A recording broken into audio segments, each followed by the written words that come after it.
જય માતાજી।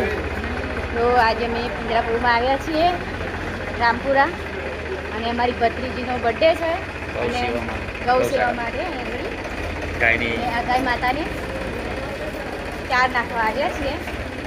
જો આ ગાય માતાને એક પગ નથી એટલે આગળ સેવા કરે છે, સેવા કરીએ છીએ, સેવા કરે છે આગળ બધી ગાયો છે કે બધી છે ને રામપુરા આજે રામપુરા બંકોડા આવ્યા છીએ અને આજે મારું પૂરું પરિવાર બધા ચાર ખવડાવવા માટે આવ્યા છે। ભાઈ, ભાભી, ભત્રીજા, બહુ બધા